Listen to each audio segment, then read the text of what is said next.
What if you could hear their thoughts of the interviewers? Yes, you can. Stick in this video because I'm going to share exactly how to read recruiters' minds in 5 minutes so you can do exactly what they want so you can land a job out of 10,000 applicants. Quickly like, subscribe, comment, share, and hit that notification bell in this video. Done that? Thanks, let's continue. What if I told you that within the first 5 minutes of your interview, the recruiter has already made up their mind and probably won't change it? What if I also told you you can influence that mind, predict it, even shape it, if you know how to read the subtle psychological map they're using to evaluate you? Let me paint you a picture. You walk into the interview room, or click into that Zoom link. You've got the credentials, the polish, and the practiced answers. But across the screen, the recruiter is doing something you can't see. They're profiling you. Not maliciously, but methodically. They're building a mental model of who you are in real time. Your voice, your micro-expressions, the tension behind your words, the way you handled waiting in the virtual lobby. All of it is data. They're not just asking, can you do the job? They're asking, can I trust you? Will you adapt under pressure? Do you know your value and your limits? And here's the most fascinating part. They're asking these questions in their minds before you even get to your second answer. In this video, I'm going to walk you through the mind of a recruiter, not the surface-level questions, but the underlying framework they're using to assess you. And I'll show you a 5-minute mental hack, backed by psychology and recruiting strategy, that can help you anticipate, influence, and even lead the way they think during your interview. Let's unlock that invisible advantage, starting now. 2. Recruiters don't ask questions, they run algorithms.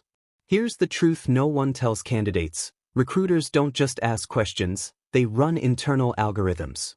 These aren't literal software tools, but ingrained, mental scripts shaped by years of screening, hiring, and regretting bad hires. They're trying to avoid risk. They're trying to predict behavior under stress, not performance in ideal conditions. So when they say, "Tell me about yourself," they're not looking for a life story. They're listening for clarity, structure, and self-awareness. They're clocking how you organize your thoughts, how long you take, whether your response aligns with the resume they read 2 minutes ago. When they say, "What's your biggest weakness?" they're not testing for honesty alone. They're testing for emotional maturity. Can you hold your own flaws without defensiveness? Do you show growth or excuse? In short, they're assessing 3 core things with every question. 1. Competence. Can you actually do the job? 2. Chemistry. Will you work with the team, not just on the team? 3. Character. Can we trust you when things get messy? But they don't ask those directly. Instead, they watch how you react, how you handle silence, how you recover from small stumbles. Understanding this gives you power, not to manipulate, but to align your answers with what they're really measuring. It's not about tricking the system. It's about reading the room before it reads you. 3. Case study, the 2 candidates. Let me give you a real-world example. 2 candidates. Same role. Similar resumes. Identical qualifications on paper. Let's call them Alex and Jordan. Alex came in polished. He had memorized answers, a firm handshake, and impressive buzzwords. But the recruiter wrote 1 line in the notes, too rehearsed. Low adaptability signal. Jordan, on the other hand, stumbled in her first answer. She paused, smiled, and said, "Sorry, interviews still make me a bit nervous. But I'll warm up. Let me start again." She then delivered a thoughtful, clear answer that felt unscripted and real. The recruiter underlined 1 phrase, self-regulating under pressure. Guess who got the job? It wasn't about who answered more correctly, it was about who revealed their mind in motion. Recruiters love to watch how you think, not just what you say. Jordan's ability to recover, to acknowledge a human moment, and recalibrate in real time told the recruiter, this person is coachable. This person can grow. That's what recruiters crave. Not just brilliance, but behavioral signals of adaptability, clarity, and emotional intelligence. So, next time you're prepping for an interview, stop memorizing. Start mapping. Map how you'll demonstrate growth, not just describe it. Because your story isn't just a list of wins, it's proof of evolution. And recruiters hire the evolution, not the ego. 4. The 5-minute recruiter mind hack. Explained step by step. Alright, let's dive into the core of this video, the 5-minute recruiter mind hack. This is a framework you can run before every interview to get inside the recruiter's mindset, anticipate their questions, and align your energy, tone, and content with what they're scanning for. Here's how it works. In the 5 minutes before your interview, ask yourself these 5 questions, each mapped to a psychological lens the recruiter is using. 1. If I were hiring for this role, what red flags would I look for? This helps you proactively manage any blind spots or past failures you should own up front. 2. How would I test for emotional maturity? Prepare a story that reveals how you reflect, grow, and take feedback. 3. If this company values speed, creativity, or stability, what does that look like in real behavior? Tailor your examples to show you live those values, not just list them. 4. What does this recruiter fear most in a bad hire? Think about past breakdowns, communication lapses, ego conflicts, deadline slippage, and explain how you've prevented those. 5. What do I want them to feel when the interview ends? Not what you want them to know. What do you want them to feel? Trust, curiosity, excitement? Now shape your closing story accordingly. This 5-minute mindset shift puts you in the recruiter's seat, allowing you to lead with empathy, strategy, and anticipation before the first question even lands. 5. The emotional resume, what they really read. Your resume tells them what you've done.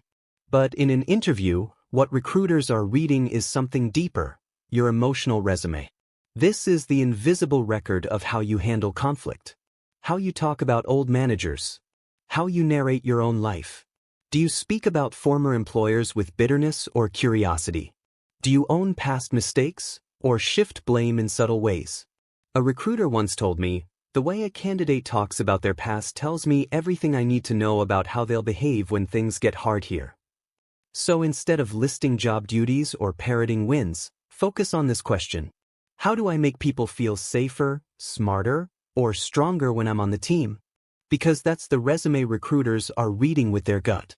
They don't just want skills, they want signals. Of resilience without bravado. Of collaboration without codependence. Of ambition without arrogance. Your emotional resume is written in tone, structure, and story. And if you can show that you've failed with grace, learned with clarity, and grown with gratitude, you instantly become the candidate they remember. 6. Recruiter psychology, risk versus reward thinking. Every recruiter, deep down, is making one decision. Do you represent more risk or more reward? Let me explain this. Even if you're talented, even if you're perfect on paper, if a recruiter senses that you're going to be difficult to manage, resistant to feedback, or prone to conflict, they'll pass. Why? Because the risk of disruption outweighs the reward of talent. So your job in the interview isn't to prove perfection. It's to reduce perceived risk. How? Acknowledge blind spots before they're exposed. Ask thoughtful questions that show curiosity, not ego. Frame past friction points with growth, not resentment. For example, earlier in my career, I struggled with letting go of control in team projects. I've learned since then how to build more trust and let others lead.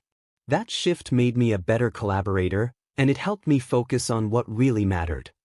That sentence alone says, I've had friction. I've learned. I'm better now. To a recruiter, that reduces risk. And when risk is low, your reward potential rises. That's what gets you hired. 7. Closing story, the interview that changed a career. There's a story I love to tell about a candidate named Arjun. Quiet, thoughtful, brilliant, but not flashy. He walked into a final round interview for a competitive role. Every other finalist had Ivy League backgrounds. Big names. Loud charm. But Arjun did something different. He listened. He paused. He asked the recruiter, what's one thing candidates usually misunderstand about this role? That one question sparked a real conversation. The recruiter leaned in. And Arjun didn't just pitch himself. He mapped his story to the recruiter's pain points. He said, it sounds like you've had fast learners who lacked consistency. Here's where I've learned to build repeatable systems under pressure. He wasn't the most polished, but he was the most aligned. And he got the offer. Not because he sold harder, but because he understood what the recruiter really needed to hear. That's the whole game. That's how you read a recruiter's mind. And now you can too. 8. Final words, remember this before you go. If you take nothing else from this video, remember this.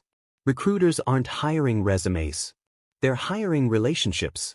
They're asking, can I trust you in a crisis? Will you lift or sink the team? Do you know who you are and who you're still becoming? Reading a recruiter's mind isn't magic. It's pattern recognition. It's psychology. It's empathy. And most of all, it's strategy. The 5-minute hack I gave you today? That's your daily prep. Your secret edge. So before your next interview, sit in silence for 5 minutes. Run those 5 questions. Speak not to impress, but to connect. Because that's the interview hack that always works. And now it's yours. Like this video, share it with someone prepping for their big day, and subscribe if you want more deep dive, no fluff career strategy. Until next time, don't just prepare. Understand. That's how you win the room.